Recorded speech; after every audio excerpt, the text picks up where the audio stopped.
Hello friends, ನಮಸ್ತೆ and welcome back to our YouTube channel. ಇವತ್ತು ನಾನು ನಿಮಗೊಂದು ಯೂಸ್ಫುಲ್ ಸರ್ವಿಸ್ ಬಗ್ಗೆ ಹೇಳ್ಕೊಡ್ತೀನಿ. ಯಾವುದು ಅಂದರೆ ವೆಬ್ ಹೋಸ್ಟಿಂಗ್. ಹೌದು, ಈಗ ನೀವು ನಮ್ಮ ಸೇವಾ ಬಂಧುವಿನಲ್ಲೇ ವೆಬ್ ಹೋಸ್ಟಿಂಗ್ ಸರ್ವಿಸ್ನ ಪರ್ಚೇಸ್ ಮಾಡ್ಬೋದು, ಇಲ್ಲ ಸೇಲ್ ಮಾಡಿಸ್ಬೋದು. ಜೊತೆಗೆ 10% ಕಮಿಷನ್ ಕೂಡ ತಗೋಬೋದು. ಹೇಗೆ ಅಂದರೆ, ನಿಮ್ಮ SBI ಐಡಿಯಲ್ಲಿರೋ ಅರ್ನಿಂಗ್ ಬ್ರ್ಯಾಂಡ್ಸ್ ಮೇಲೆ ಟ್ಯಾಪ್ ಮಾಡಿ ಸ್ಕ್ರೋಲ್ ಡೌನ್ ಮಾಡಿದರೆ ಇಲ್ಲಿ ವೆಬ್ ಹೋಸ್ಟಿಂಗ್ ಅನ್ನೋ ಆಪ್ಷನ್ ಇದೆ. ಅದ್ರ ಮೇಲೆ ಟ್ಯಾಪ್ ಮಾಡಿದರೆ ಹಾಸ್ಟಿಂಗರ್ ವೆಬ್ ಹೋಸ್ಟಿಂಗ್ ಆ್ಯಂಡ್ ಡೊಮೇನ್ ಅಂತ ಇದೆ. ಇಲ್ಲಿ ಜಸ್ಟ್ ಕ್ಲಿಕ್ ಆ್ಯಂಡ್ ಕಂಟಿನ್ಯೂ ಕೊಟ್ಟರೆ ಹಾಸ್ಟಿಂಗರ್ ಪೇಜ್ ಓಪನ್ ಆಗುತ್ತೆ. ಇಲ್ಲಿ ನಿಮಗೆ ಯಾವ ಪ್ಲಾನ್ ಬೇಕೋ ಆ ಪ್ಲಾನ್ನ ಸೆಲೆಕ್ಟ್ ಮಾಡಿಕೊಂಡು ಕಂಟಿನ್ಯೂ ಕೊಡೋದು ಅಷ್ಟೇ. ಈಗ ಫಸ್ಟ್ ವೆಬ್ ಹೋಸ್ಟಿಂಗ್ ಅಂದರೆ ಏನು ಅಂತ ನೋಡೋಣ.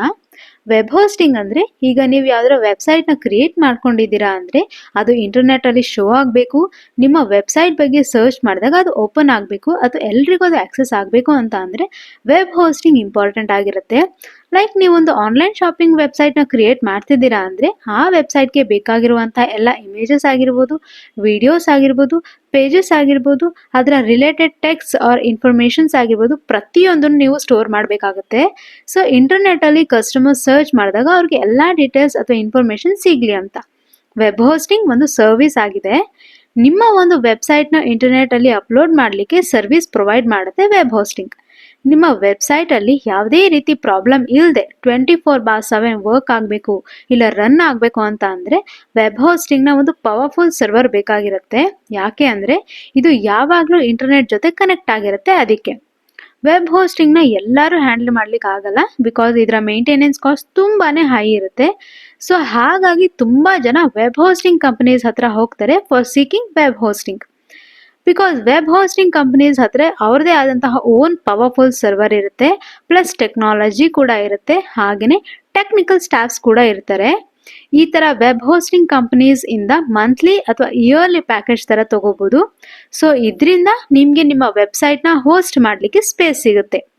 ಇನ್ನೂ ಈಸಿಯಾಗಿ ಹೇಳಬೇಕು ಅಂತ ಅಂದರೆ ವೆಬ್ ಹೋಸ್ಟಿಂಗ್ ಹತ್ರ ಇಂಟರ್ನೆಟ್ಟಲ್ಲಿ ಸ್ಪೇಸ್ನ ರೆಂಟ್ ತಗೊಂಡ ಹಾಗೆ ನಿಮ್ಮ ವೆಬ್ಸೈಟ್ಸ್ನ ಡಾಟಾ ಸ್ಟೋರ್ ಮಾಡಲಿಕ್ಕೆ ಮತ್ತು ಬೇರೆಯವರು ನಿಮ್ಮ ವೆಬ್ಸೈಟ್ನ ಆಕ್ಸೆಸ್ ಮಾಡಲಿಕ್ಕೆ ಅಂತ. So I hope web hosting ಬಗ್ಗೆ ಅರ್ಥ ಆಗಿದೆ ಅಂತ. ಈಗ ಡೊಮೈನ್ ಅಂದರೆ ಏನು ಅಂತ ನೋಡೋಣ. ಡೊಮೈನ್ ಅಂದರೆ ಇಟ್ಸ್ ಲೈಕ್ ಅ ನೇಮ್. ಈಗ ನೀವು ಒಂದು ವೆಬ್ಸೈಟ್ನ ಮಾಡ್ತಿದ್ದೀರಾ ಅಂದರೆ ಅದಕ್ಕೆ ಅಂತ ಒಂದು ನೇಮ್ ಇಟ್ಕೋಬೇಕು ನೀವು. ಲೈಕ್ ಫಾರ್ ಎಕ್ಸಾಂಪಲ್ ನಾನು ಸ್ಯಾಂಡಿ ಶಾಪ್ ಅಂತ ಹೇಳ್ತೀನಿ. ಸೊ ಡೊಮೈನ್ ನೇಮ್ ಇದ್ದಾಗ, ನಿಮ್ಮ ವೆಬ್ಸೈಟ್ ನೇಮ್ ಇದ್ದಾಗ, ನಿಮ್ಮ ಕಸ್ಟಮರ್ಸ್ ಅಥವಾ ಯಾರು ಇಂಟರ್ನೆಟ್ ಯೂಸರ್ಸ್ ಇರ್ತಾರೋ ಅವ್ರಿಗೆ ನಿಮ್ಮ ವೆಬ್ಸೈಟ್ನ ಆಕ್ಸೆಸ್ ಮಾಡ್ಕೊಳ್ಳೋದಕ್ಕೆ ಅಥವಾ ನಿಮ್ಮ ವೆಬ್ಸೈಟ್ ಬಗ್ಗೆ ತಿಳ್ಕೊಳ್ಳೋದಕ್ಕೆ ಈಸಿ ಆಗುತ್ತೆ. ಸೊ ಇದು ಡೊಮೈನ್ ನೇಮ್ ಆಯಿತು. ಈ ನೇಮ್ನ ರಿಜಿಸ್ಟರ್ ಮಾಡ್ಕೋಬೇಕು ಅಂದರೆ ಇಲ್ಲಿ ತುಂಬಾ ಎಕ್ಸ್ಟೆನ್ಷನ್ಸ್ ಇದೆ. ಅದರಲ್ಲಿ ಪಾಪ್ಯುಲರ್ ಎಕ್ಸ್ಟೆನ್ಷನ್ಸ್ ಯಾವ್ಯಾವುದು ಅಂದರೆ .com, .net, .edu, .org, .gov ಈ ಥರ ತುಂಬಾ ಇದೆ. ಸೊ ಸ್ಯಾಂಡಿ ಶಾಪ್ ಅನ್ನೋದು ವೆಬ್ಸೈಟ್ನ ಡೊಮೈನ್ ನೇಮ್ ಆದರೆ ಇದರ ಎಕ್ಸ್ಟೆನ್ಷನ್ .com ಆಗಿರುತ್ತೆ.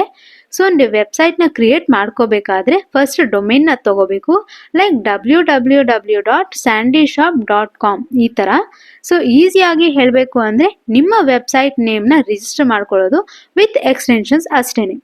ಸೊ ಈಗ ನೀವು ಕೂಡ ನಿಮ್ಮ ಡೊಮೈನ್ ಆಗಿರ್ಬೋದು ಅಥವಾ ವೆಬ್ ಹೋಸ್ಟಿಂಗ್ನ ಆಗಿರ್ಬೋದು ನಮ್ಮ ಸೇವಾ ಬಂಧುವಿನಲ್ಲೇ ತಗೋಬೋದು ವಿತ್ ರೀಸನಬಲ್ ಪ್ರೈಸಲ್ಲಿ.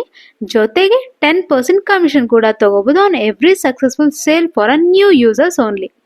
ಸೊ ಇದಾಗಿದ್ದು ವೆಬ್ ಹೋಸ್ಟಿಂಗ್ ಆ್ಯಂಡ್ ಡೊಮೈನ್ ಬಗ್ಗೆ ಇನ್ಫಾರ್ಮೇಷನ್. ಇನ್ನೂ ಹೆಚ್ಚು ತಿಳ್ಕೋಬೇಕು ನಮ್ಮ ಸೇವಾ ಬಂಧುವಿನ ಬಗ್ಗೆ ಅಂದರೆ ನಮ್ಮ ಚಾನಲ್ನ ಸಬ್ಸ್ಕ್ರೈಬ್ ಮಾಡಿ. ಹಾಗೆಯೇ ಆಲ್ರೆಡಿ ಅಪ್ಲೋಡ್ ಆಗಿರುವಂತಹ ವೀಡಿಯೋಸ್ನ ಒಮ್ಮೆ ಹೋಗಿ ಚೆಕ್ ಮಾಡಿ. ಮುಂದಿನ ವಿಡಿಯೋದಲ್ಲಿ ಬೇರೆ ಸರ್ವಿಸಸ್ ಬಗ್ಗೆ ತಿಳಿಸ್ಕೊಡ್ತೀನಿ. ಅಲ್ಲಿ ತನಕ ನಮಸ್ಕಾರ.